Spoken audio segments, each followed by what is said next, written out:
El aire en el First National Bank era frío. Olía a papel moneda y a una limpieza antiséptica que prometía seguridad. Eran las 11:15 de la mañana de un martes, y yo, Graciela Ríos, a mis 72 años, esperaba mi turno con la paciencia que solo la vida te enseña. Cada murmullo de los otros clientes, cada clic de los teclados, era un sonido familiar, el eco de un mundo que creía entender. Cuando finalmente llegué al mostrador, la joven oficial, Andrea Molina, me sonrió con una profesionalidad distante. Le di mi nombre y número de cuenta y observé sus dedos volar sobre el teclado. Su ceño, al fruncirse sutilmente, fue la primera grieta en la fachada de normalidad de mi día. Fue un cambio casi imperceptible, pero para una mujer que ha pasado la vida leyendo los pequeños detalles en los libros de contabilidad, fue tan claro como una sirena de alarma. «Señora Ríos», comenzó, y su voz bajó un tono, como si compartiera un secreto desagradable. «Según la orden del administrador Diego Montoya, su apoderado, usted ya no tiene acceso a estas cuentas. El saldo es cero». Sus palabras no resonaron. Flotaron en el aire acondicionado del banco. Inertes, cero. Una palabra tan redonda, tan completa, y a la vez tan vacía. Miré más allá de ella, hacia el logo del banco en la pared. Un águila dorada que de repente parecía un buitre.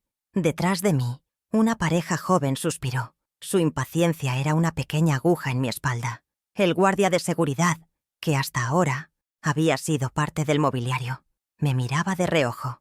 La humillación no necesitaba gritos, se tejía en el silencio, en las miradas ajenas, en la repentina conciencia de ser un obstáculo.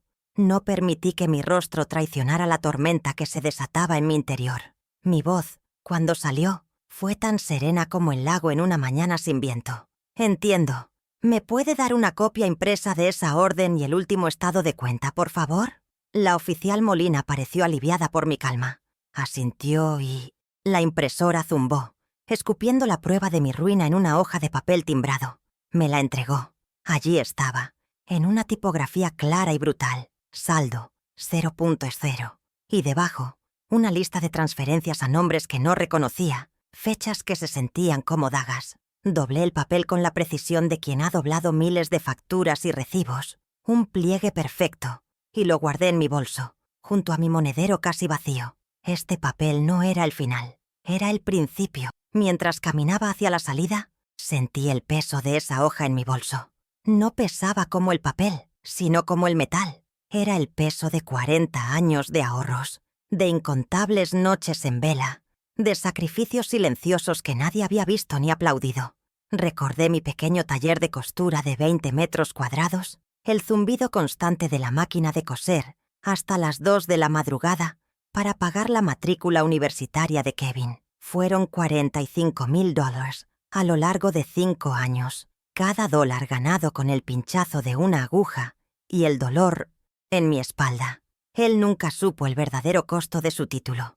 No el monetario, sino el que se mide en horas de vida y vista cansada. Creían que la vejez me había vuelto frágil, pero habían olvidado que mis manos, aunque ajadas, habían construido su futuro. Luego la memoria saltó al 2015. La herencia de mis padres, $80,000 que podrían haberme asegurado una vejez tranquila. Pero Kevin y Valentina tenían un sueño, una ampliación en mi propia casa para que vivieran más cómodos. Una estructura de 120 metros cuadrados que se adosó a mi hogar como un parásito elegante. «Mamá, es una inversión para todos», me dijo Kevin, con esa sonrisa que siempre me desarmaba. Y yo le creí.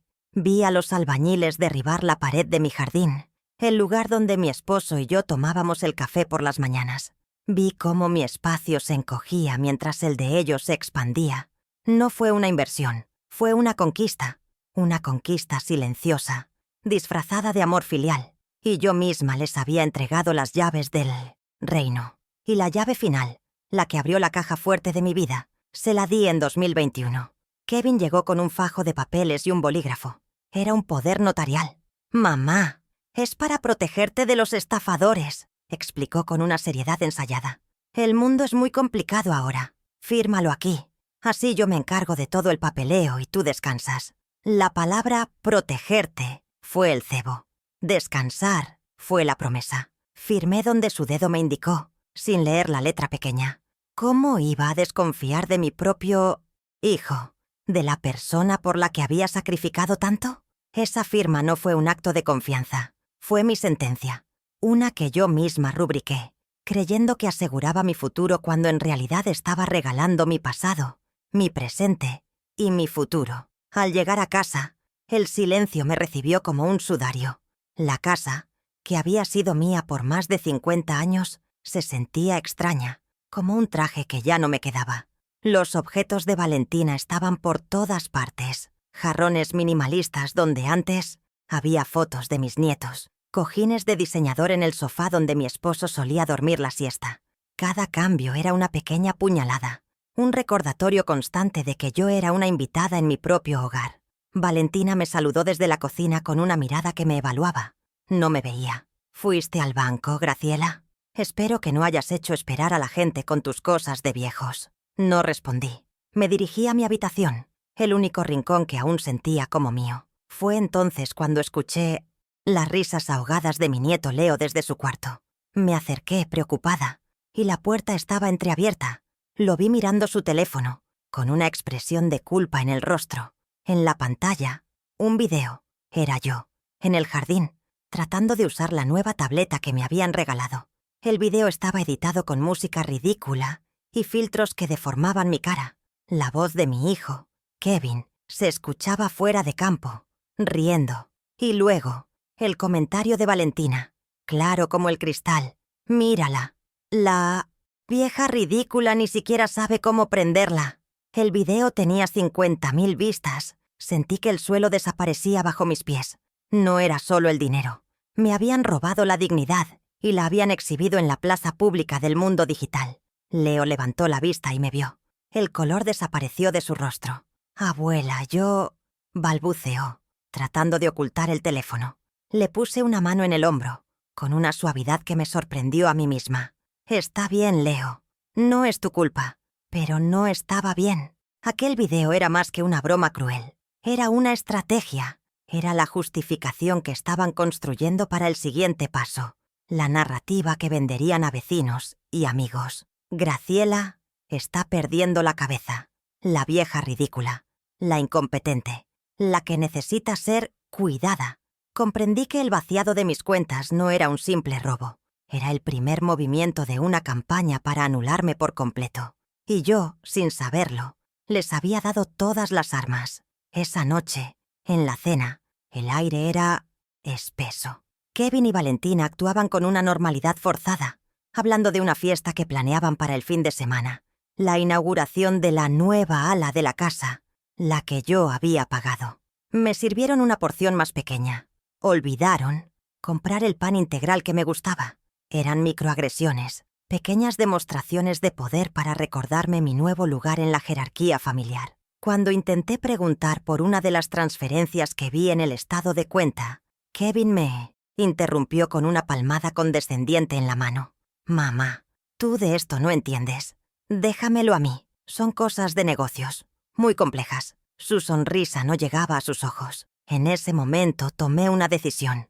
No habría gritos, no habría lágrimas. La contadora que había en mí, la que todos habían olvidado, despertó de su letargo.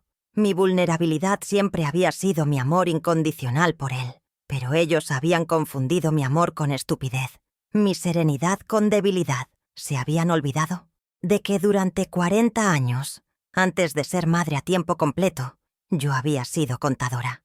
Una muy buena, una que podía encontrar un centavo perdido en un libro de 1000 páginas. Y ellos no habían robado un centavo. Habían perpetrado un desfalco de $250.000. La rabia que sentía era fría, calculadora. No quería venganza, quería justicia. Una justicia meticulosa, documentada y, sobre todo, pública. Iba a usar las mismas herramientas con las que me habían despojado para desmantelar su castillo de naipes. Y lo haría en silencio, moviendo las piezas una a una, hasta el jaque mate final. Al día siguiente, mientras ellos dormían, me senté en la vieja butaca de mi habitación. El plan comenzó a formarse en mi mente, no como una explosión de ira, sino como una hoja de cálculo. Cada paso era una celda, cada prueba una fórmula. Necesitaba evidencia concreta, irrefutable. Sabía que mis palabras contra las de ellos no valdrían nada, especialmente con la narrativa de mi senilidad ya en marcha.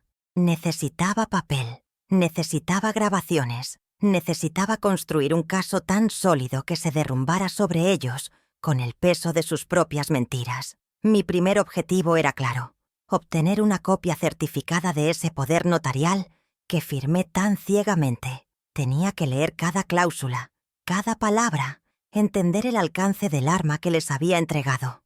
El miércoles por la mañana, tomé un autobús a la notaría pública Storndas Kodoe, en el centro de la ciudad. El lugar olía a polvo y a la certeza del papel sellado. Solicité la copia, pagué la tasa y esperé. Cuando el funcionario me entregó el documento, sentí su peso en mis manos. Me senté en un banco del pasillo y leí. Y allí estaba, en la cláusula cuarta, con una redacción legal intrincada pero inequívoca. El poder me otorgaba a Kevin la autoridad no solo para administrar mis cuentas, sino para vender, hipotecar o enajenar cualquiera de mis bienes inmuebles. La cámara de mi mente hizo un primer plano en esa frase. Este papel no era para protegerme, susurré para mí misma. Era para robarme. La premeditación del acto me golpeó con la fuerza de un puñetazo físico. Guardé el poder notarial en mi bolso, junto al estado de cuenta del banco. La primera pieza del rompecabezas estaba en su lugar. Ahora necesitaba la segunda, el rastro del dinero. Kevin era descuidado. Siempre lo había sido con los detalles que consideraba sin importancia. Confiaba en que su vieja contraseña del portal bancario, el nombre de su perro de la infancia, seguido de su año de nacimiento, seguiría siendo la misma. Era una apuesta, pero era la única que tenía. Esa noche, esperé a que las luces de su ala de la casa se apagaran, a que el silencio profundo de las 3 de la madrugada envolviera todo. Me deslicé fuera de mi habitación y me dirigí al pequeño estudio donde estaba la computadora familiar. El corazón me latía con una fuerza que no sentía en años. La pantalla del ordenador iluminó mi rostro en la oscuridad. Escribí el usuario. Luego, la contraseña. Rocky 998. Presioné Enter y contuve la respiración. Acceso concedido. Un torrente de alivio y rabia me recorrió. Allí estaba todo. El historial completo de mis finanzas, al alcance de mis dedos. Metódicamente comencé a descargar los estados de cuenta de los últimos 24 meses. Cada clic del ratón era un martillazo en el ataúd de sus mentiras. Y entonces lo vi. Transferencias recurrentes, de montos elevados, a una empresa llamada BC Lifestyle Projects. BC, Valentina Cruz. Era su empresa fantasma, el vehículo para desviar mi dinero directamente a sus bolsillos. El dinero no desapareció, pensé, mientras la impresora comenzaba a escupir las pruebas. Cambió de dueños. Imprimí cada página, docenas de ellas. El zumbido de la impresora era el único sonido en la casa silenciosa, una banda sonora para mi investigación secreta. Cada hoja era una bala. La transferencia del 15 de marzo, por $12.500, tenía como concepto decoración. La del 2 de abril, $20.000, viaje de prospección. Era un saqueo sistemático, disfrazado de gastos de negocios. Mientras recogía la última hoja, mi nieto Leo apareció en la puerta del estudio, con los ojos somnolientos. Me miró a mí, luego a la pila de papeles, y la comprensión amaneció en su rostro. No dijo nada, pero vi la lucha en sus ojos, la lealtad a sus padres contra la culpa que sentía por mí. Se acercó a la computadora y con unos pocos clics abrió el correo electrónico de su padre. «A veces olvida cerrar la sesión», susurró, y se fue.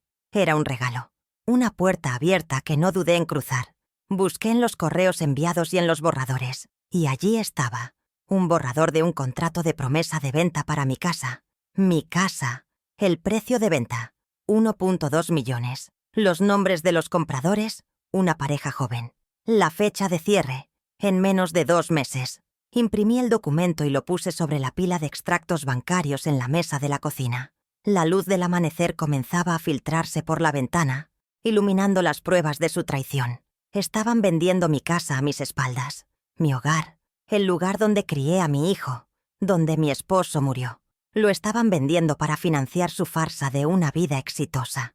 El dolor era inmenso, pero mi resolución era de acero. Ahora tenía 3 de las 4 piezas que necesitaba: el poder notarial, los extractos bancarios y el contrato de venta. Solo me faltaba una: su propia voz, su propia mentira, grabada para la posteridad. Sabía que no podía enfrentarlo directamente. Eso lo pondría en alerta. Tenía que ser sutil, jugar el papel que me habían asignado. La anciana confundida y preocupada. Esa noche, durante la cena, puse mi viejo teléfono sobre la mesa, con la aplicación de grabación de audio activada y la pantalla apagada. Esperé el momento adecuado, cuando Valentina estaba distraída con su teléfono y Kevin parecía relajado. Adopté una expresión de angustia y le pregunté, con la voz temblorosa que pude fingir: «Kevin, hijo, he estado pensando en los ahorros. Estoy tan preocupada. ¿Estás seguro de que no queda nada? Quizás si hablas con el banco». Él suspiró. La misma exasperación condescendiente de siempre. Dejó los cubiertos y me tomó la mano. Su tacto se sentía falso, frío. «Mamá, ya te lo expliqué. Era una inversión de alto riesgo. Lo perdimos todo. Tienes que entenderlo. Ya no hay nada. Fue un mal negocio. A veces pasa. Ahora déjanos encargarnos de todo, ¿sí? No te preocupes más por eso». Cada palabra quedó grabada. La confesión de su mentira. La coartada que habían construido. Detuve la grabación discretamente. Tenía su voz. Tenía su engaño inmortalizado en un archivo digital. La última pieza del rompecabezas había encajado. El lunes por la mañana, a las 10:00 am, tenía una cita. Sofía Vega era una abogada joven cuyo nombre encontré en un foro online de defensa de personas mayores. Su oficina era moderna, minimalista, todo cristal y acero. Contrastaba con mi mundo de telas y recuerdos. Le extendí mi carpeta de cuero, donde había organizado todas las pruebas: el poder notarial, los extractos bancarios con las transferencias a BC Lifestyle Projects, resaltadas, el borrador del contrato de venta de mi casa. Sofía examinó cada documento en silencio. Sus ojos agudos no perdían detalle. Su expresión pasó de la curiosidad profesional a una indignación contenida. Cuando terminé de explicarle, levantó la vista de los papeles y me miró fijamente. «Señora Ríos», dijo con una voz firme y clara, «esto no es un mal negocio. Esto es fraude, administración fraudulenta y abuso de confianza. Tenemos un caso muy sólido». Por primera vez en semanas, sentí que una pizca de esperanza se abría paso a través de la coraza de mi dolor. Le conté mi plan, no solo de recuperar mi dinero, sino de exponerlos. Ella escuchó atentamente, asintiendo de vez en cuando. No me juzgó, no me trató como a una anciana vengativa, me trató como a una clienta. «La estrategia es audaz, pero legalmente viable. Necesitamos actuar rápido y con precisión», afirmó. «Juntas, refinamos los pasos. Ella se encargaría de la parte legal, preparando las notificaciones y las órdenes judiciales. Yo me encargaría del escenario». El martes a las 3:00 am, ya con el respaldo de Sofía, me sentí más fuerte. Repasé los extractos bancarios una vez más, asegurándome de tener copias digitales seguras en un correo electrónico que había creado para este propósito. Cada cifra era un clavo en el ataúd de su credibilidad. El miércoles por la noche, ejecuté la grabación de la confesión mentira de Kevin, tal como lo había planeado. La calma con la que lo hice me asustó un poco. Era como si otra persona, más fría y calculadora, hubiera tomado el control. Una Graciela que no conocía, pero que necesitaba para sobrevivir. La mujer que había llorado en silencio ahora estaba afilando sus armas, preparándose para una batalla que no había elegido, pero que estaba decidida a ganar. El jueves a las 9:00 am fue el primer disparo de advertencia, aunque ellos no lo sabían. Un mensajero oficial, contratado por el despacho de Sofía, llegó a la casa. Entregó 3 sobres lacrados, uno para Kevin, uno para Valentina y otro que sería enviado a la oficina de Diego Montoya, el administrador financiero cómplice. Dentro de cada sobre había una notificación extrajudicial, redactada en un lenguaje legal implacable, revocando con efecto inmediato el poder notarial que les había otorgado. Vi a Kevin abrir el suyo con curiosidad. que rápidamente se transformó en confusión y luego en una ira mal disimulada. Mañana todo cambiaría, pensé, pero él no tenía idea de cuánto. Creyó que era un capricho, una rabieta de anciana. No sabía que era el primer movimiento de un ataque coordinado. El viernes fue el día de la segunda fase. Con la información del contrato de venta, busqué los nombres de los compradores en Internet. Eran una pareja joven, médicos, ilusionados con comprar su primera casa. Los contacté a través de su clínica. Les expliqué, con la misma calma con la que había hablado en el banco, que yo era la propietaria legítima de la casa en la Avenida de los Fresnos 123 y que nunca había autorizado su venta. Les informé que mi hijo había actuado de manera fraudulenta y que cualquier contrato que hubieran firmado no tenía validez. Les sugerí que consultaran a su abogado y que, si querían conocer toda la verdad, asistieran a la fiesta de inauguración que Kevin y Valentina darían el sábado por la noche. Hubo un largo silencio al otro lado de mi la línea. Luego, un «estaremos allí». La segunda fase empezaba. La noche del sábado llegó con una tensión palpable. La casa estaba llena de gente. Unas 40 personas, socios de Kevin, otras influencers, amigas de Valentina, vecinos curiosos. La música era suave. Las copas de champán tintineaban. Kevin y Valentina eran los anfitriones perfectos, sonriendo, aceptando felicitaciones por la nueva ala de la casa, su gran logro. Yo me movía entre los invitados como un fantasma, observando, esperando. Llevaba un vestido sencillo, de color oscuro, y en mi bolso, además de mi teléfono y un pequeño altavoz Bluetooth, llevaba varias copias de los documentos clave, prolijamente engrapadas. Tenía las pruebas. Ahora solo necesitaba el escenario perfecto, y ellos me lo habían servido en bandeja de plata. Kevin levantó su copa, pidiendo silencio para un brindis. El murmullo de las conversaciones se apagó. Se paró en el centro de la sala, con Valentina a su lado, ambos radiantes de un éxito falso. «Quiero agradecerles a todos por venir», comenzó, su voz resonando con una confianza impostada. «Esta noche celebramos no solo una casa, sino un nuevo comienzo. Un brindis por el futuro, por los grandes proyectos y por dejar atrás lo viejo». Esa fue mi señal. Lo viejo se refería a mí, a todo lo que yo representaba y que ellos querían borrar. Di un paso al frente, mi corazón martilleando un ritmo constante y firme contra mis costillas. Era ahora o nunca. «Kevin». Mi voz no fue fuerte, pero cortó el aire festivo como un cuchillo. Todas las cabezas se giraron hacia mí. La sonrisa de Kevin vaciló.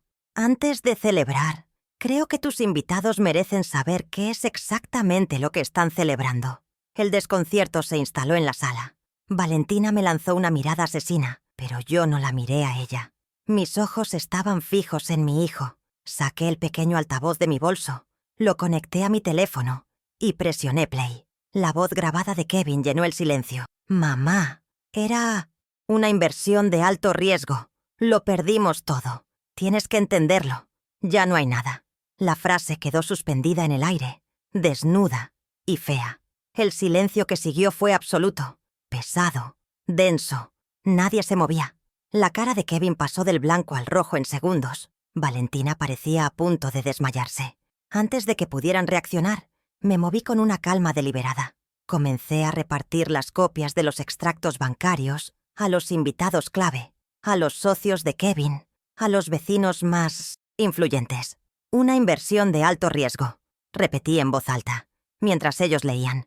«Aquí pueden verla. Transferencias a BC Lifestyle Projects, la empresa de mi nuera. $12.500 para decoración. $20.000 para un viaje de prospección. Mi dinero, los ahorros de toda mi vida». Las hojas de papel pasaban de mano en mano, y los susurros comenzaron a crecer como un incendio. Finalmente saqué la última prueba, el contrato de venta de la casa. Lo sostuve en alto para que todos lo vieran. Y, cuando el dinero se acabó, decidieron vender el techo sobre mi cabeza. Mi casa. Mis ojos buscaron a la pareja de médicos que había contactado. Estaban en un rincón, pálidos y horrorizados. Los señalé. «Ustedes sabían que la dueña de esta casa», dije, mi voz resonando con una autoridad que no sabía que poseía, «nunca autorizó su venta». El caos estalló, pero mi plan aún no había terminado. Justo en ese momento, la puerta principal se abrió. Era mi abogada, Sofía Vega, acompañada por un oficial de justicia. El clímax estaba perfectamente coreografiado. La llegada de la abogada y el oficial silenció la sala de nuevo. Sofía, con una profesionalidad impecable, se dirigió a Kevin y Valentina. «Kevin Ríos, Valentina Cruz, les entrego esta orden de desalojo por rescisión de comodato precario. Tienen 30 días para abandonar esta propiedad, que pertenece legalmente a la señora Graciela Ríos». El oficial le entregó el documento a un Kevin petrificado. La primera consecuencia, patrimonial, acababa de ser ejecutada. La casa, su símbolo de estatus, ya no era su patio de recreo. La fiesta, su escenario de triunfo, se había convertido en su tribunal público. Luego, el oficial se dirigió a Valentina, que sollozaba en silencio. «Señora Cruz, le entrego esta notificación del First National Bank. A raíz de una denuncia por administración fraudulenta, las cuentas de su empresa, VC Lifestyle Projects, han sido congeladas cautelarmente, a la espera de una investigación completa. El golpe fue doble. No solo perdían la casa, sino que el dinero que me habían robado quedaba fuera de su alcance. La segunda consecuencia, financiera, fue un golpe directo a su estilo de vida. Vi el pánico en sus ojos. Su mundo de lujos y apariencias se estaba desmoronando en tiempo real, frente a la misma audiencia que habían querido impresionar. Y para el golpe de gracia, un cerrajero, escoltado por el oficial, entró en la casa. Se dirigió a la puerta principal y, con herramientas profesionales, comenzó a cambiar la cerradura. El sonido metálico de su trabajo fue el decreto final. Sofía se acercó a mí y me entregó un juego de El aire en la sucursal del First National Bank, en la Avenida Libertadores. Era frío, con un olor a papel moneda y a una limpieza antiséptica que prometía seguridad. Eran las 11:15 de la mañana de un martes, y yo, Graciela Ríos, a mis 72 años, esperaba mi turno con la paciencia que solo la vida te enseña. Cada murmullo de los otros clientes, cada clic de los teclados, era un sonido familiar, el eco de un mundo que creía entender y controlar. Observaba el mármol pulido del suelo, los escritorios de caoba y el logo dorado del banco en la pared. Un águila que parecía vigilar el patrimonio de todos. Me sentía tranquila. Una ciudadana más, realizando una transacción rutinaria, sin la más mínima sospecha de que en los próximos 5 minutos los cimientos de mi existencia se harían añicos frente a una audiencia de extraños. Cuando finalmente mi número apareció en la pantalla, me acerqué al mostrador número 3. La joven oficial, Andrea Molina, me sonrió con una profesionalidad distante, su gafete brillando bajo la luz fluorescente. Le di mi nombre y número de cuenta, y observé sus dedos volar sobre el teclado. Su ceño, al fruncirse sutilmente por una fracción de segundo, fue la primera grieta en la fachada de normalidad de mi día. Fue un cambio casi imperceptible, pero para una mujer que ha pasado la vida leyendo los pequeños detalles en los libros de contabilidad, fue tan claro como una sirena de alarma. Sus ojos se despegaron de la pantalla y me miraron, pero ya no veían a una clienta, sino a un problema que resolver, un obstáculo en la fluidez de su jornada laboral. «Señora Ríos», comenzó, y su voz bajó un tono, como si compartiera un secreto desagradable que la avergonzaba. «Según la orden del administrador Diego Montoya, su apoderado, usted ya no tiene acceso a estas cuentas. El saldo es 0». Sus palabras no resonaron. Flotaron en el aire acondicionado del banco, inertes, desprovistas de emoción pero cargadas de una violencia brutal. 0. Una palabra tan redonda, tan completa y a la vez tan vacía. Miré más allá de ella, hacia el logo del águila dorada en la pared, que de repente me pareció un buitre esperando pacientemente. El mundo a mi alrededor pareció ralentizarse. Cada sonido se agudizó, cada mirada se sintió como una aguja. La normalidad de mi martes se había evaporado para siempre. Detrás de mí, una pareja joven suspiró con una impaciencia audible. Su prisa era una pequeña humillación adicional en mi espalda. El guardia de seguridad, que hasta ahora había sido parte del mobiliario, me miraba de reojo, su postura ligeramente más tensa, como si anticipara una escena. La vergüenza no necesita gritos, se teje en el silencio, en las miradas ajenas, en la repentina y aplastante conciencia de ser un estorbo, una anciana que causa problemas en un lugar público. Sentí como mi rostro se calentaba, pero me negué a bajar la mirada. Mantuve mi espalda recta, mis manos firmemente apoyadas en el mostrador de mármol frío, anclándome a la realidad mientras un torbellino de pánico y furia amenazaba con arrastrarme. No permití que mi rostro traicionara la tormenta que se desataba en mi interior. Mi voz, cuando salió, fue tan serena como el lago en una mañana sin viento. Una calma que pareció sorprender a la oficial Molina. Entiendo. ¿Me puede dar una copia impresa de esa orden y el último estado de cuenta, por favor? No era una pregunta, era una instrucción. La joven pareció aliviada por mi calma. Quizás esperaba lágrimas o un escándalo. Asintió rápidamente y la impresora zumbó, escupiendo la prueba de mi ruina en una hoja de papel timbrado del banco. Me la entregó con una mano ligeramente temblorosa. Este simple acto de pedir un documento, de no aceptar la palabra como un veredicto final, fue mi primer movimiento en un tablero que ni siquiera sabía que estaba jugando. Sostuve la hoja en mis manos. Allí estaba, en una tipografía clara y brutal. Saldo, 0.00. Y debajo, una lista de transferencias a nombres que no reconocía, fechas que se sentían como dagas apuñalando mi confianza.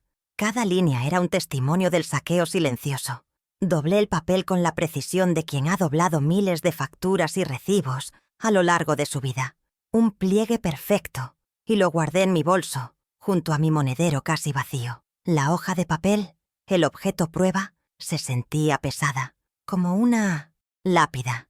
No era solo un extracto bancario, era el certificado de defunción de la confianza que había depositado en mi propio hijo.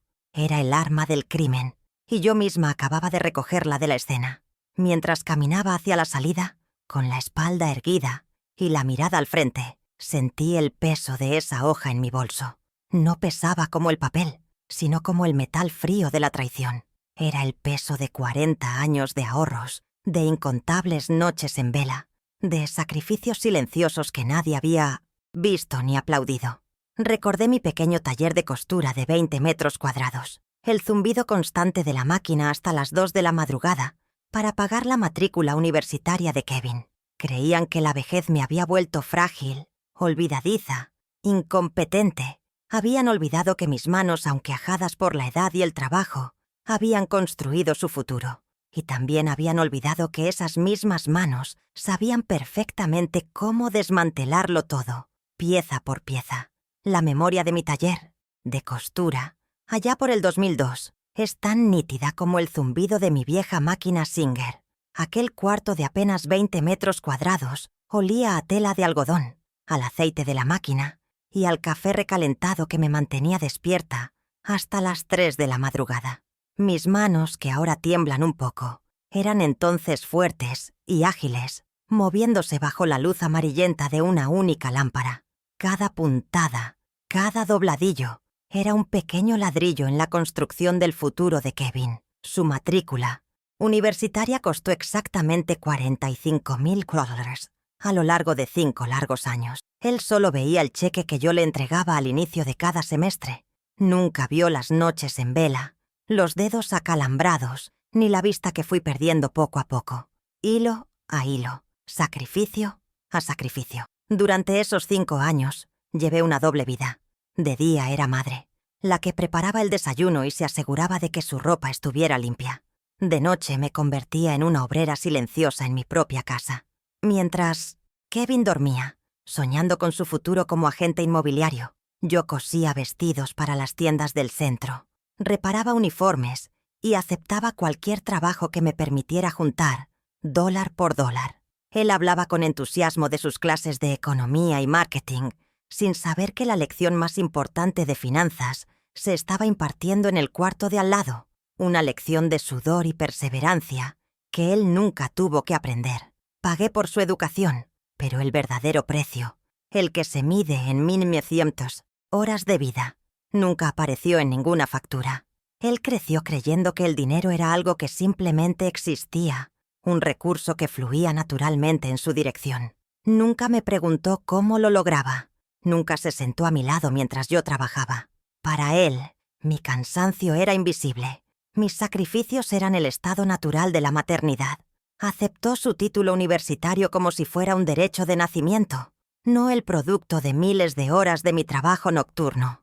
Esa desconexión, esa ceguera ante el costo real de sus privilegios, fue la primera semilla de la arrogancia que lo llevaría a verme no como su benefactora, sino como un recurso más que explotar. Creyó que mi amor era inagotable y, por lo tanto, gratuito, un error de cálculo que ahora le costaría muy caro.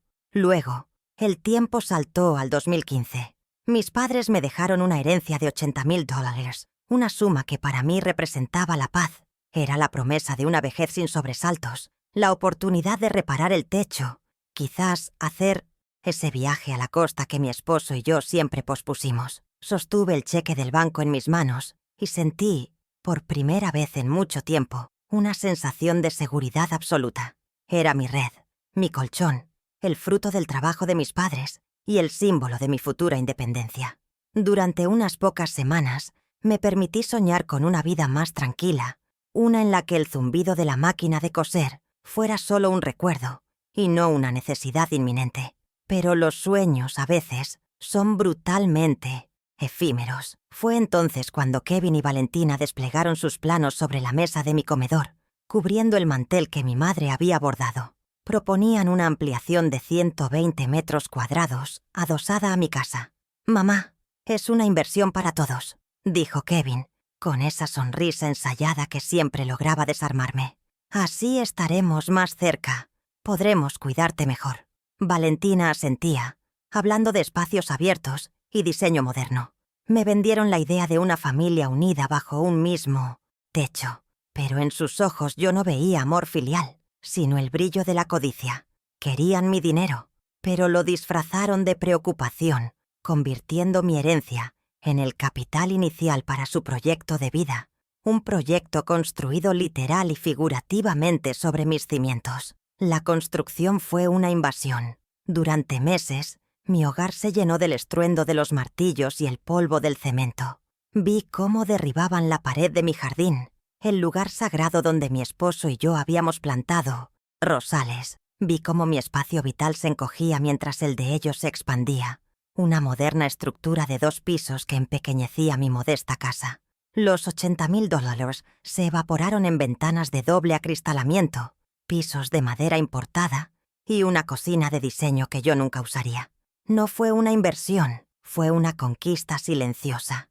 Me convirtieron en una espectadora de la transformación de mi hogar en su trofeo, y yo, cegada por el deseo de mantenerlos cerca, financié mi propia marginación. El golpe final llegó en 2021, en una tarde de martes que parecía como cualquier otra. Kevin llegó con una carpeta de cuero bajo el brazo y una expresión de solemne preocupación. Se sentó a mi lado en el sofá, el mismo que ahora estaba cubierto por cojines de diseñador elegidos por Valentina, y sacó un fajo de papeles. Era un poder notarial. «Mamá, el mundo es muy complicado ahora. Hay muchos estafadores que se aprovechan de la gente buena como tú», explicó con una voz suave y persuasiva. «Fírmalo. Aquí es para protegerte. Así yo me encargo de todo el papeleo aburrido y tú por fin puedes descansar». La palabra protegerte fue el cebo. Descansar fue la promesa. 2 palabras que apelaban directamente a mis miedos y a mi agotamiento. Confié en él. ¿Cómo no hacerlo? Era mi hijo, la persona por la que había sacrificado mis noches, mi herencia, mi paz. No leí la letra pequeña, esa que los abogados redactan con un lenguaje enrevesado para ocultar las verdaderas intenciones. Solo vi su dedo, índice señalando la línea punteada al final del documento. Tomé el bolígrafo que me ofrecía y firmé. Mi firma, usualmente firme y clara, se sintió extraña, como si estuviera escribiendo en un idioma extranjero. En ese momento creí que estaba delegando mis preocupaciones, asegurando mi futuro. En realidad estaba entregando las llaves de mi vida, rubricando mi propia sentencia de ruina financiera y emocional, todo a cambio de una falsa promesa de protección. Esa firma no fue un acto de confianza, fue mi abdicación. Les di un poder absoluto, no solo para administrar mis cuentas, sino, como descubriría más tarde, para vender, hipotecar o disponer de todos mis bienes. Convirtieron mi amor en un arma legal y la usaron contra mí con una frialdad quirúrgica. Creían que esa firma era el final de la historia, el cierre de su plan maestro. Pero se equivocaron. No contaban con que la contadora que fui durante 40 años no había muerto. Solo estaba dormida. Esa firma, el símbolo de mi mayor vulnerabilidad, se convertiría en la primera prueba de su premeditada traición, el punto de partida de una contabilidad mucho más personal y devastadora que estaban a punto de enfrentar. Al llegar a casa, el silencio me recibió como un sudario. La casa, que había sido mía por más de 50 años, se sentía extraña, un territorio ocupado. Los objetos de Valentina estaban por todas partes. Jarrones minimalistas donde antes había fotos de mis nietos, cojines de diseñador en el sofá donde mi esposo solía dormir la siesta. Cada cambio era una pequeña puñalada, un recordatorio constante de que yo era una invitada en mi propio hogar. Valentina me saludó desde la cocina con una mirada que me evaluaba. No me veía. ¿Fuiste al banco, Graciela? Espero que no hayas hecho esperar a la gente con tus cosas de viejos. No respondí. Me dirigí a mi habitación, el único rincón que aún sentía como mío, y cerré la puerta. El plan comenzó a formarse en mi mente, no como una explosión de ira, sino como una hoja de cálculo. Necesitaba pruebas, irrefutables. Mi primer objetivo era claro: obtener una copia certificada de ese poder notarial que firmé tan ciegamente. El miércoles por la mañana tomé un autobús a la notaría pública, Conduit 12, en el centro de la ciudad. El lugar olía a polvo, a papel viejo y a la certeza del papel sellado, un aroma que siempre me había parecido tranquilizador, pero que ahora se sentía ominoso. Solicité la copia del poder notarial con mi número de identificación. Pagué la tasa de $35 y esperé en una silla de madera dura. El tiempo se estiró. Cada tic-tac del reloj de pared era un golpe en mi pecho. Observé a otras personas firmando documentos, ajenas a mi drama silencioso. Eran transacciones de vida, herencias, compraventas, y yo estaba allí para desenterrar el documento que había firmado la mía. Cuando el funcionario finalmente gritó mi nombre, Graciela Ríos, sentí que me llamaban a testificar en mi propio juicio, y caminé hacia el mostrador con pasos firmes pero con el corazón encogido. Me entregó un sobre manila. Me senté en un banco del pasillo, lejos de las miradas curiosas, y saqué el documento. Mis manos, que habían cosido miles de prendas, ahora sostenían el tejido de una traición. Leí cada palabra, cada frase legalista diseñada para confundir, y entonces la encontré. Cláusula 4. Se otorga poder especial, amplio y suficiente para vender, hipotecar, gravar o de cualquier otra forma enajenar los bienes inmuebles. Propiedad del apoderdante. La cámara de mi mente hizo un primer plano en esa frase. El aire se escapó de mis pulmones. No era un poder para administrar, era una licencia para despojarme. La premeditación del acto me golpeó con la fuerza de un puñetazo físico. Este papel no era para protegerme, susurré para mí misma, la voz ahogada por la revelación. Era para robarme. La primera prueba estaba en mis manos. Guardé el poder notarial en mi bolso, junto al estado de cuenta del banco. La primera pieza del rompecabezas estaba en su lugar. Ahora necesitaba la segunda, el rastro del dinero. Kevin era descuidado. Siempre lo había sido con los detalles que consideraba sin importancia. Demasiado arrogante para pensar que alguien podría seguirle los pasos. Confiaba en que su vieja contraseña del portal bancario, el nombre de su perro de la infancia seguido de su año de nacimiento, Rocky 1998, seguiría siendo la misma. Era una apuesta arriesgada, pero era la única que tenía. Esa noche, esperé a que las luces de su ala de la casa se apagaran, a que el silencio profundo de las 3 de la madrugada envolviera todo. Me deslicé fuera de mi habitación como una sombra y me dirigí al pequeño estudio donde estaba la computadora familiar. El corazón me latía con una fuerza que no sentía en años. La pantalla del ordenador iluminó mi rostro en la penumbra. Escribí el usuario. Luego, con los dedos temblando ligeramente, tecleé la contraseña. OCKI1998. Presioné la tecla Enter y contuve la respiración, esperando el mensaje de error que desbarataría mi plan. Pero no apareció. Acceso concedido. Un torrente de alivio y rabia me recorrió. Allí estaba todo. El historial completo de mis finanzas. La bitácora de su saqueo. Al alcance de mis dedos. Metódicamente, con la precisión de la contadora que nunca dejé de ser, comencé a descargar los estados de cuenta de los últimos 24 meses. Cada clic del ratón era un martillazo en el ataúd de sus mentiras. Y entonces lo vi, una y otra vez. Transferencias recurrentes, de montos elevados, a una empresa llamada BC Lifestyle Projects. BC, Valentina Cruz. Era su empresa fantasma. El vehículo para desviar mi dinero directamente a sus bolsillos, con una desfachatez insultante. El dinero no desapareció, pensé, mientras la impresora comenzaba a escupir las pruebas en un zumbido rítmico. Cambió de dueños. Imprimí cada página, docenas de ellas. El zumbido de la impresora era el único sonido en la casa silenciosa. Una banda sonora para mi investigación secreta. Cada hoja era una bala. La transferencia del 15 de marzo, por $12.500, tenía como concepto decoración. La del 2 de abril, $20.000, viaje de prospección. Era un saqueo sistemático, disfrazado de gastos de negocios. Sentí una náusea helada al ver cómo habían financiado su vida de lujos con los frutos de mi vida de sacrificios. La segunda prueba estaba impresa, caliente al tacto. Mientras recogía la última hoja, mi nieto Leo apareció en la puerta del estudio, con los ojos somnolientos. Me miró a mí, luego a la pila de papeles en la impresora, y la comprensión amaneció en su joven rostro.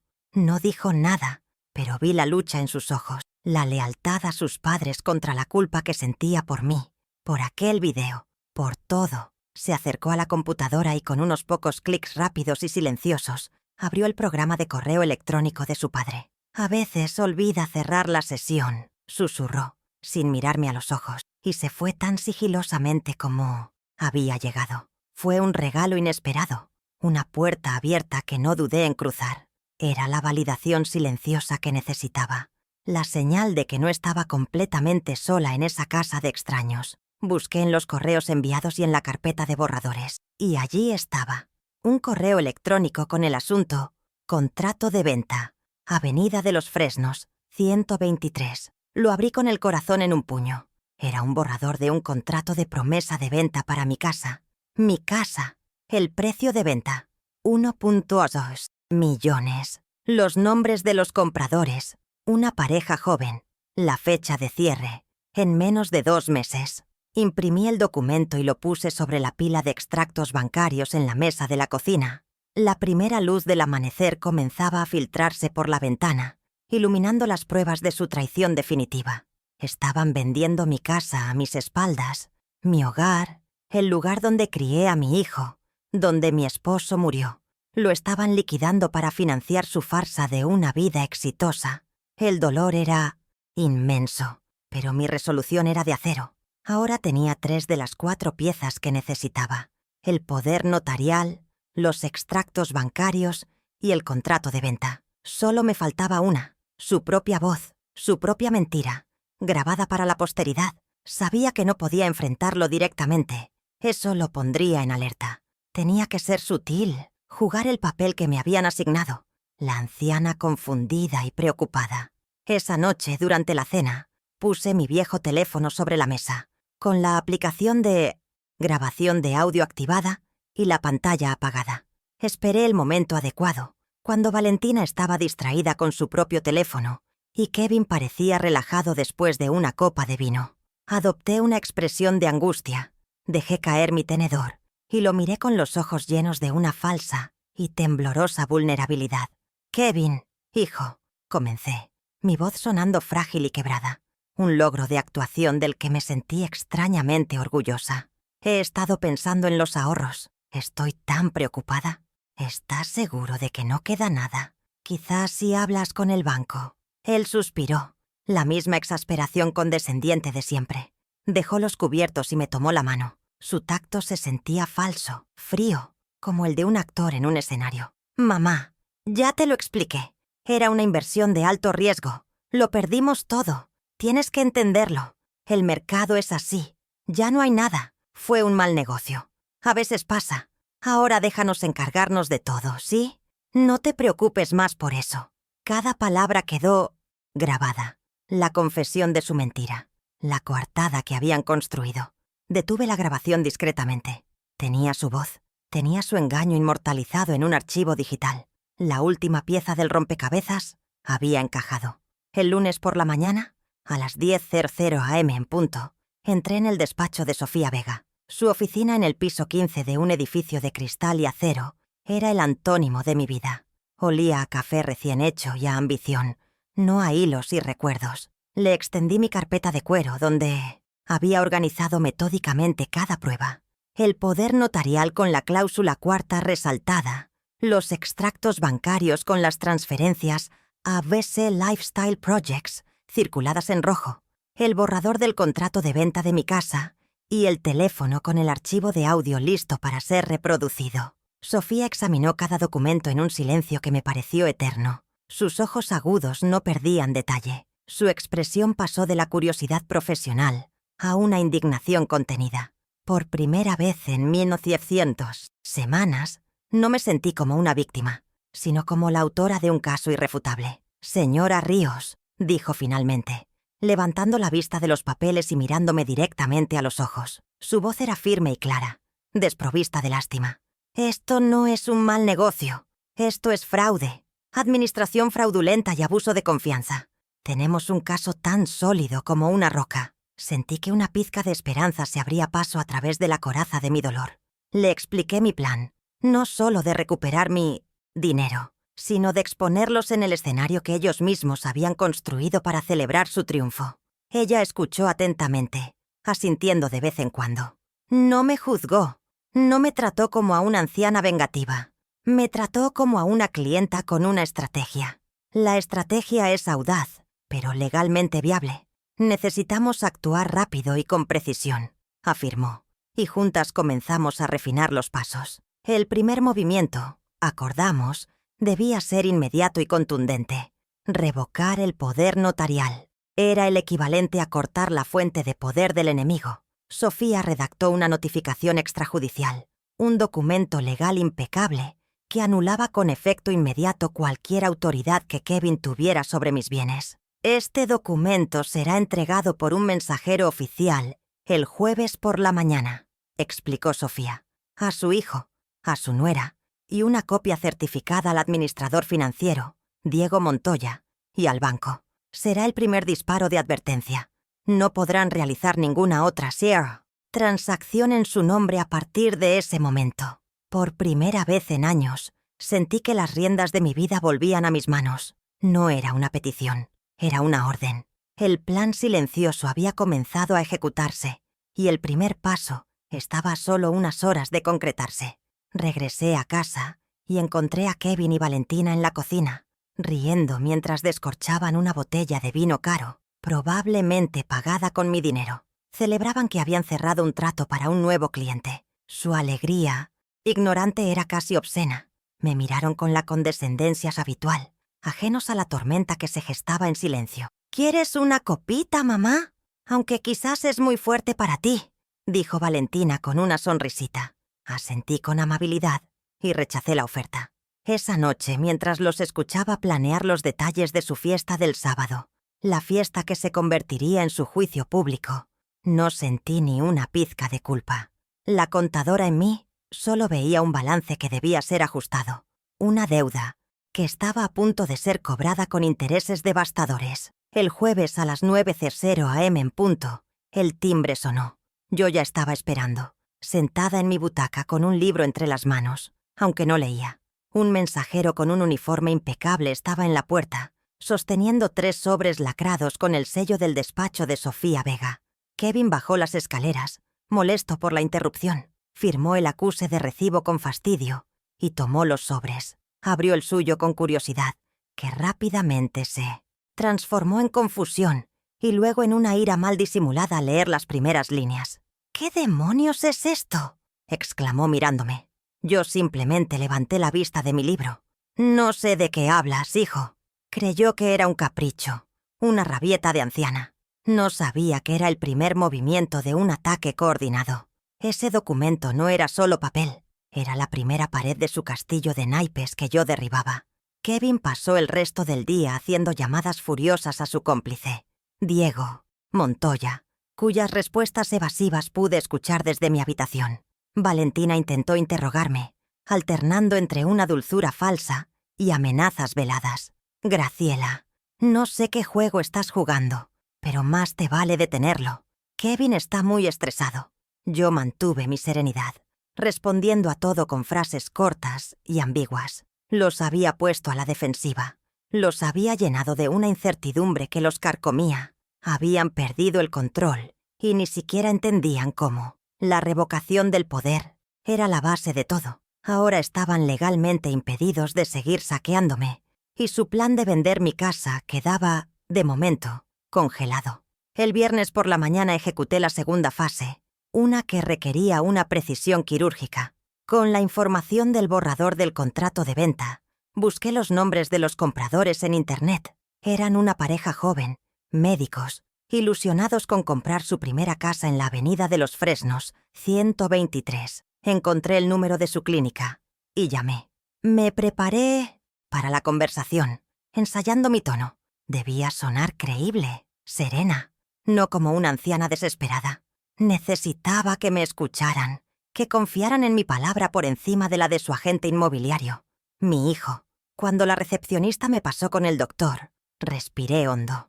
El destino de mi plan dependía de los siguientes 5 minutos. Cada palabra debía ser un dardo de verdad, directo y sin veneno. Doctor Morales, mi nombre es Graciela Ríos. Le llamo en relación a la propiedad en la Avenida de los Fresnos 123. Hubo una pausa. Sí, dígame, respondió él, con un tono profesional pero curioso. Con la misma calma con la que había hablado en el banco, le expliqué que yo era la única y legítima propietaria de la casa y que nunca había autorizado su venta. Le informé que mi hijo había actuado de manera fraudulenta, utilizando un poder notarial que ya había sido revocado legalmente. Le sugerí que consultara a su abogado de inmediato. Pude escuchar el shock en su silencio, el mundo de sueños que se desmoronaba al otro lado de la línea. No le pedí que me creyera ciegamente, solo le di los hechos. La duda, una vez sembrada, es una planta muy difícil de arrancar, pero no me detuve ahí. Sé que esto es difícil de procesar. Continué, mi voz suave pero firme. Por eso, me gustaría hacerle una invitación. Mi hijo y su esposa darán una fiesta de inauguración este sábado por la noche en la casa. Si usted y su esposa desean conocer toda la verdad, les sugiero que asistan. A veces, la evidencia más clara no está en los papeles, sino en las acciones de las personas. Hubo otro largo silencio. Luego, una respuesta que selló su destino. Estaremos allí. Había convertido a las víctimas de su estafa en los testigos clave de mi contraataque. No solo había protegido mi casa, sino que había reclutado, sin que ellos lo supieran, a 2 miembros imparciales para el jurado de su juicio social. La segunda fase estaba completa. El sábado, mientras la casa se llenaba de los preparativos para la fiesta, yo me dediqué a los míos. En mi habitación, preparé meticulosamente mi arsenal. Hice 10 copias de los extractos bancarios más incriminatorios y del borrador del contrato de venta, engrapando cada juego de documentos con una precisión de contadora. Cargué completamente la batería de mi teléfono y del pequeño altavoz Bluetooth que había comprado para la ocasión. Lo probé, reproduciendo el audio de la mentira de Kevin. Su voz, diciendo «Lo perdimos todo», sonó clara y condenatoria, en el silencio de mi cuarto. Elegí mi atuendo, un vestido sencillo de lino oscuro. No quería parecer una víctima pidiendo compasión, sino una jueza a punto de dictar sentencia. Cada detalle estaba calculado, cada movimiento ensayado en mi mente. Mientras me vestía, mi mirada se posó en una vieja fotografía en mi mesita de noche. Era Kevin, a los 10 años, sonriendo con un diente de leche faltante, abrazándome con fuerza. Por un instante, una punzada de dolor me atravesó. Estaba destruyendo a ese niño. No, ese niño había desaparecido hacía mucho tiempo. reemplazado por un hombre que confundía el amor con la propiedad y el respeto con la obediencia. No sentía pena por el hombre que sería expuesto esa noche. Sentía pena por el niño que se había perdido en el camino. Guardé la fotografía en un cajón. No era el momento para la nostalgia. La mujer que había sacrificado todo por ese niño, ahora debía sacrificarlo a él para salvarse a sí misma. La música comenzó a sonar abajo, una melodía suave y pretenciosa elegida por Valentina. Las primeras voces de los invitados llegaron hasta mi puerta, risas y saludos superficiales. El escenario estaba listo. La audiencia, unas 40 personas entre socios, amigos y vecinos, estaba reunida. Mis testigos especiales, la pareja de médicos, llegarían pronto. Tomé mi bolso, sintiendo el peso reconfortante de las pruebas en su interior. Me miré al espejo una última vez. No vi a una vieja ridícula.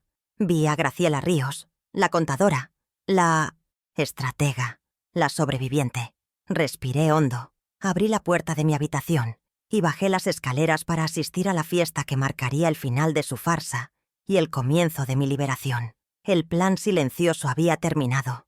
La ejecución pública estaba a punto de comenzar. El sábado por la tarde, el aire de mi casa estaba cargado de una energía ajena y febril. Desde la ventana de mi habitación, observaba el ir y venir de los empleados del catering, moviéndose por mi jardín con una eficiencia impersonal, montando mesas y colgando luces que arrojaban un brillo artificial sobre las rosas que mi esposo y yo habíamos plantado.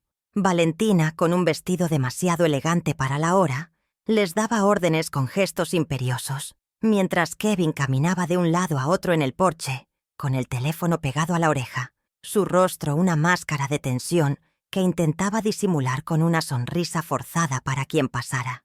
La revocación del poder notarial había sido una piedra en su zapato, una molestia que ahora intentaban ignorar con champán y canapés. Sentí una calma gélida, la serenidad de quien sabe que el tablero de ajedrez está dispuesto para el jaque mate final. Justo cuando el primer camión de bebidas aparcaba en la entrada, sonó el timbre.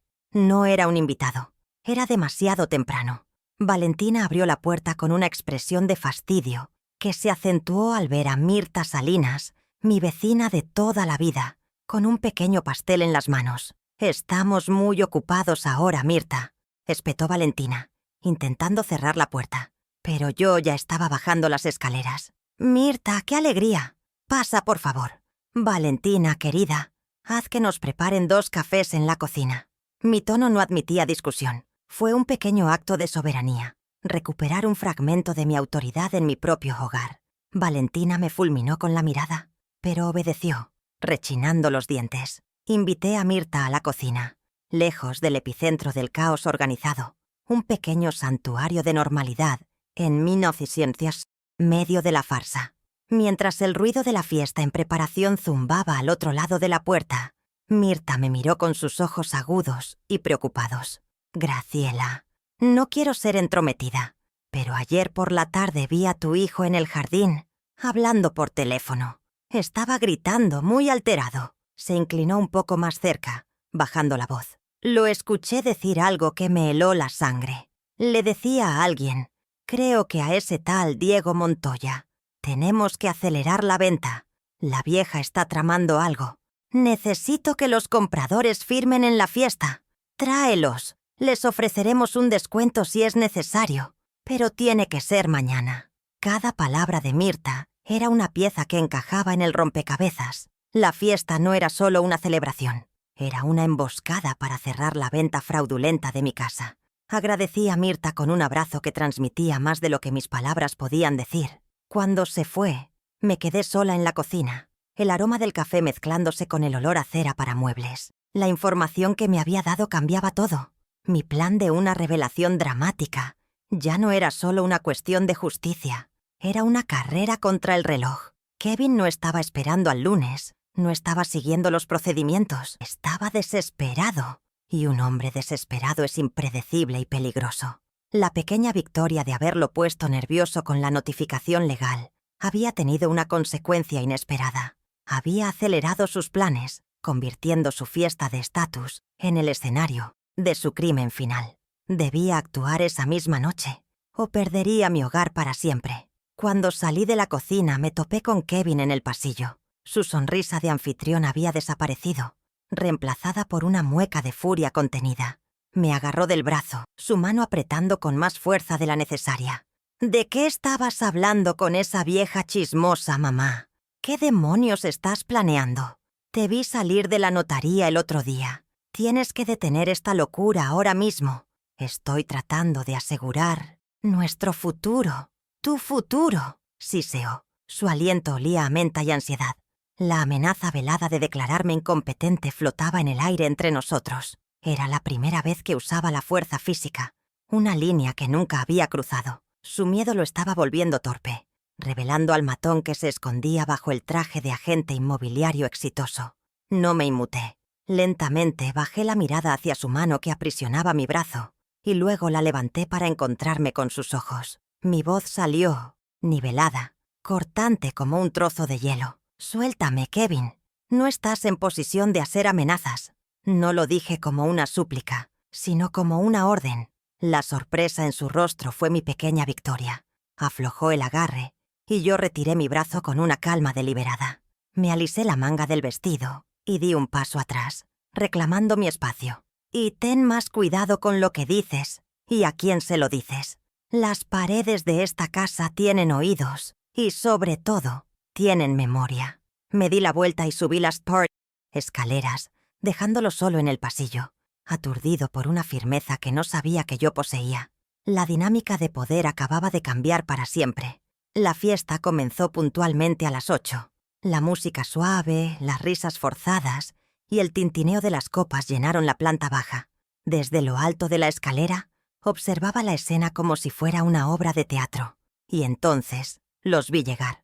La pareja de médicos, el doctor Morales y su esposa, entraron con una evidente incomodidad, sus rostros buscando algo o a alguien en la multitud. Inmediatamente Kevin y Valentina se abalanzaron sobre ellos, con sonrisas radiantes y un encanto depredador. Los guiaron hacia un rincón más tranquilo de la sala, donde, sobre una mesita auxiliar, vi una carpeta de cuero que no dejaba lugar a dudas. Era el contrato de venta. Mi advertencia telefónica había funcionado. Habían venido.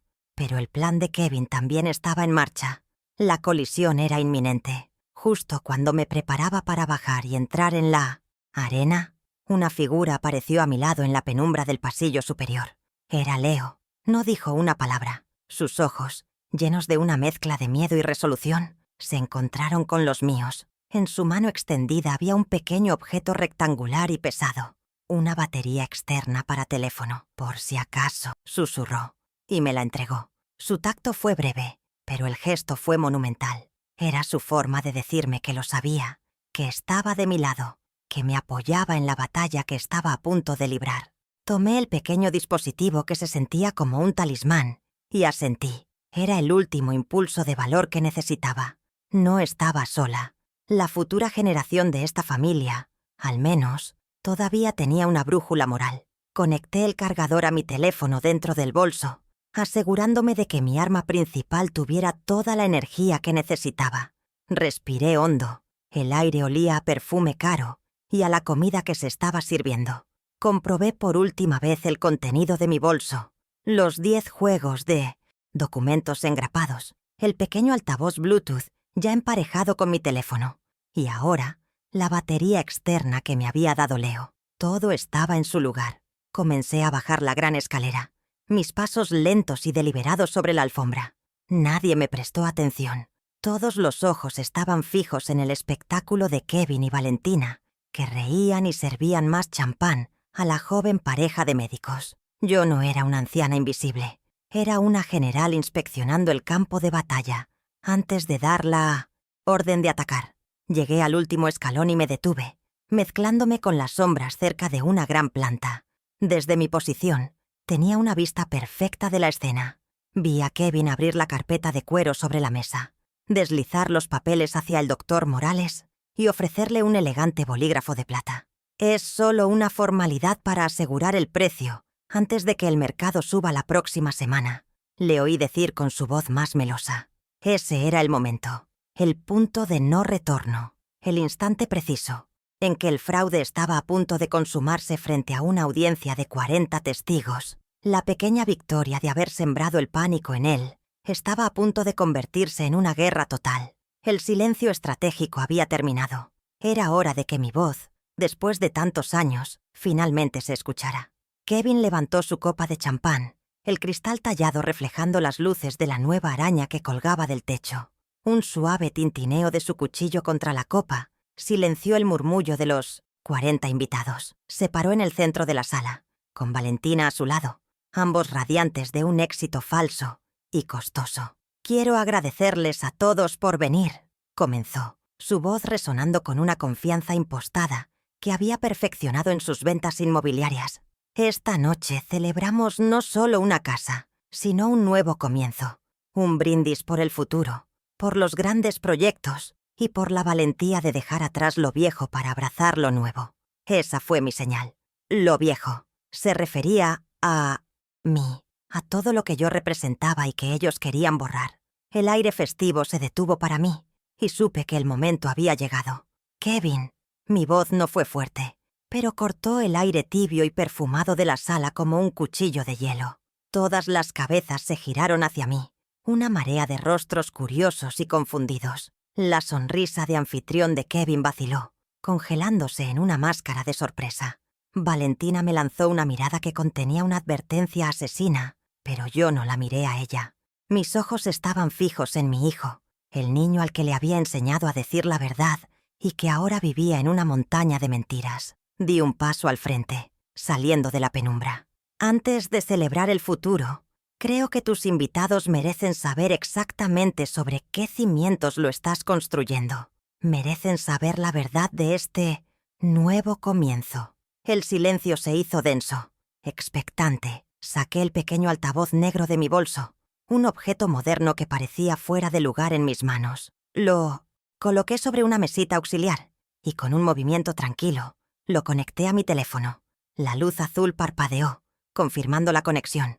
Presioné play. La voz grabada de Kevin, suplicante y condescendiente, llenó el silencio absoluto de la sala. «Mamá, ya te lo expliqué. Era una inversión de alto riesgo. Lo perdimos todo. Tienes que entenderlo. El mercado es así. Ya no hay nada». La frase quedó suspendida en el aire, desnuda, fea, una mentira inmortalizada en audio. El contraste entre su voz, grabada, y su rostro horrorizado en ese momento era una obra de arte macabra, una que yo misma había pintado con paciencia y precisión. El primer martillazo había caído. El silencio que siguió fue absoluto, pesado, como si el aire se hubiera convertido en plomo. Nadie se movía. La cara de Kevin pasó del blanco céreo al rojo furioso en cuestión de segundos. Valentina, a su lado, parecía a punto de desmayarse, su mano buscando instintivamente el brazo de su esposo, como si se estuviera ahogando. Antes de que pudieran articular una sola palabra, una negación, una excusa, yo ya estaba en movimiento. La calma deliberada era mi mayor arma. Ellos contaban con mis lágrimas, con mi histeria senil, pero en su lugar encontraron a la contadora, a la estratega que habían subestimado hasta el punto de la autodestrucción. Su pánico era palpable, y yo me alimenté de él, no con alegría, sino con una fría y necesaria determinación. Comencé a repartir los juegos de documentos que había preparado, moviéndome entre los invitados como una oficiante en una extraña ceremonia. Le entregué el primer juego a uno de los socios más importantes de Kevin, un hombre con reputación de ser implacable en los negocios. «Una inversión de alto riesgo», repetí en voz alta y clara, mientras él tomaba los papeles. «Aquí pueden verla en detalle». Me dirigí a los vecinos más influyentes, a las amigas influencers de Valentina. Transferencias a BC Lifestyle Projects, la empresa de mi nuera. $12.500 para decoración, $20.000 para un viaje de prospección. Mi dinero, los ahorros de toda mi vida, financiando el escenario que ven esta noche. Las hojas de papel pasaban de mano en mano y los susurros comenzaron a crecer como un incendio forestal. El murmullo se convirtió en un zumbido de incredulidad y juicio. Vi a los invitados leer las cifras, sus expresiones cambiando de la cortesía festiva a la conmoción y el desprecio. Se miraban entre ellos, luego a Kevin y Valentina, que estaban atrapados en el centro de la sala como animales en una jaula de cristal. La fachada de éxito y respetabilidad que habían construido con tanto esmero y con mi dinero se estaba desmoronando en tiempo real, ladrillo a ladrillo, bajo la mirada de la misma audiencia que habían querido impresionar. La humillación que yo había sentido en el banco, silenciosa y solitaria, se la estaba devolviendo multiplicada por 40, ruidosa y pública. La balanza, por fin, comenzaba a nivelarse. Finalmente saqué la última prueba de mi bolso, el borrador del contrato de venta de la casa. Lo sostuve en alto para que todos lo vieran, el papel blanco brillando bajo las luces de la fiesta. Y cuando el dinero de los ahorros se acabó, cuando ya no había más que saquear de mis cuentas, decidieron vender el techo sobre mi cabeza, mi casa, el hogar donde crié a mi hijo, el lugar donde mi esposo y yo construimos nuestra vida juntos. Mi voz no tembló. Resonaba con el peso de la verdad, una verdad que había sido silenciada durante demasiado tiempo. La indignación en la sala era ahora audible, un coro de exclamaciones ahogadas y miradas de repulsión dirigidas a la pareja de anfitriones. Mis ojos buscaron a la pareja de médicos que había contactado. Estaban en un rincón, pálidos y horrorizados, el doctor Morales sosteniendo la pluma que Kevin le había ofrecido, como si estuviera contaminada. Los señalé, no de forma acusatoria, sino para incluirlos en la revelación. Ustedes sabían que la dueña legítima de esta casa, dije, mi voz resonando con una autoridad que no sabía que poseía, ¿nunca autorizó su venta? ¿Sabían que estaban a punto de ser cómplices de un fraude? El caos estalló. El doctor Morales dejó caer el bolígrafo sobre la mesa con un ruido seco y se alejó de Kevin como si fuera un leproso. Pero mi plan aún no había terminado. Justo en ese momento, perfectamente coreografiado, la puerta principal se abrió de par en par. La llegada de mi abogada, Sofía Vega, acompañada por un oficial de 1200, justicia con rostro impasible, silenció la sala de nuevo. El drama social acababa de convertirse en un procedimiento legal formal. Sofía, con una profesionalidad impecable que contrastaba brutalmente con la escena descompuesta, se dirigió directamente a Kevin y Valentina. Kevin Ríos, Valentina Cruz, les entrego esta orden de desalojo por rescisión de comodato precario, dijo, su voz clara y sin emoción. Tienen 30 días naturales a partir de esta fecha para abandonar esta propiedad, que pertenece única y legalmente a la señora Graciela Ríos. El oficial le entregó el documento a un Kevin petrificado, cuyas manos temblaban tanto que apenas podía sostener el papel. La primera consecuencia, patrimonial, acababa de ser ejecutada. Luego el oficial de justicia se dirigió a Valentina, que había comenzado a sollozar en silencio, sus lágrimas arruinando su maquillaje perfecto. Señora Valentina Cruz, le entrego esta notificación oficial del First National Bank. A raíz de una denuncia formal por administración fraudulenta y posible lavado de activos, las cuentas bancarias de su empresa, VC Lifestyle Projects, han sido congeladas cautelarmente, a la espera de una investigación completa. El golpe fue doble, preciso y devastador. No solo perdían la casa, su símbolo de estatus, sino que el dinero que me habían robado quedaba fuera de su alcance. La segunda consecuencia, financiera, fue un golpe directo a su estilo de vida.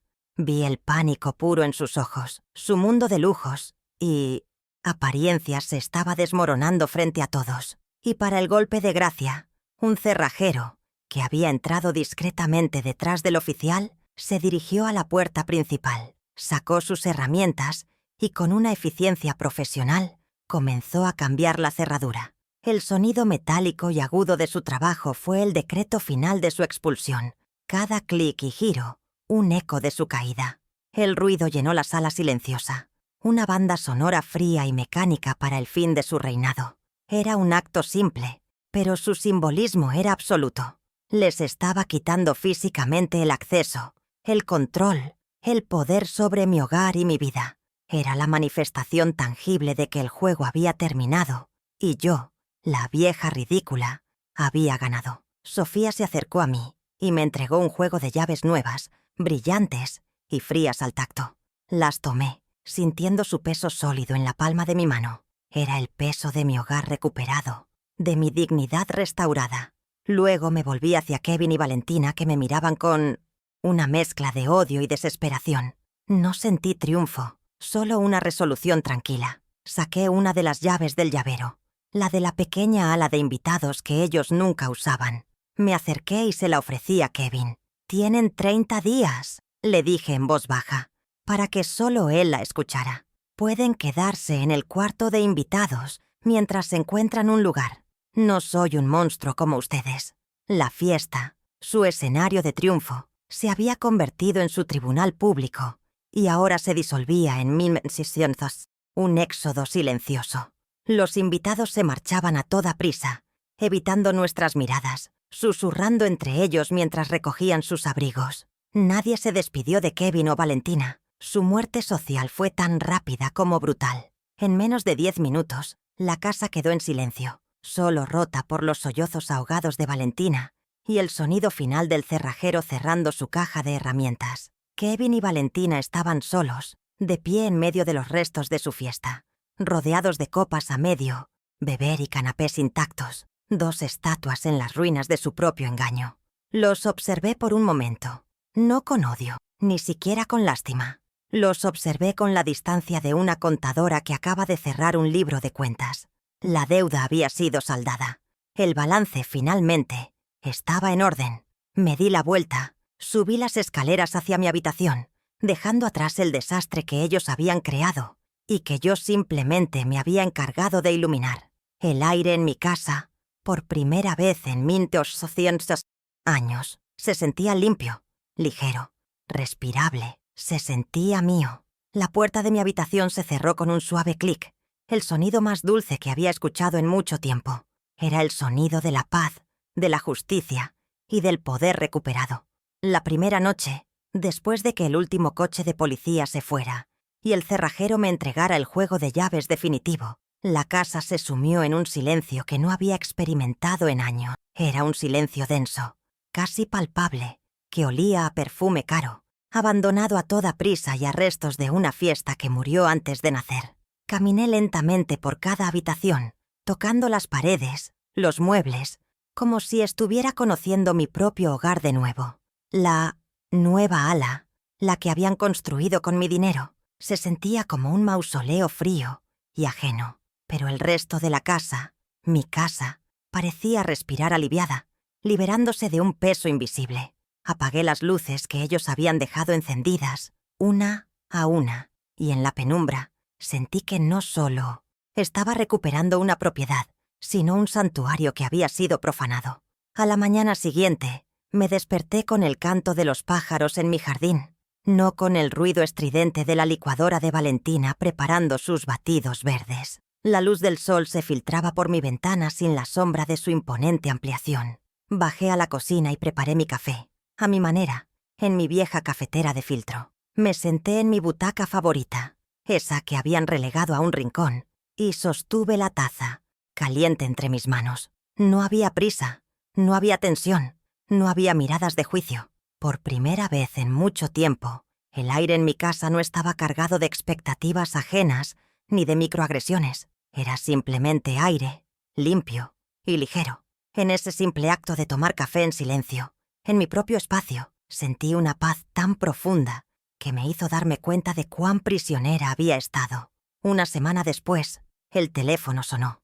Era Kevin. Su voz, despojada de su habitual arrogancia, era una mezcla de ira contenida y una desesperación casi infantil. Empezó a hablar de nuestros abogados, de llegar a un acuerdo razonable. Lo dejé hablar hasta que se quedó sin aliento, y entonces, con una calma que lo desarmó por completo, establecí las nuevas reglas del juego. «Kevin, escúchame bien», dije, mi voz tan firme como el acero.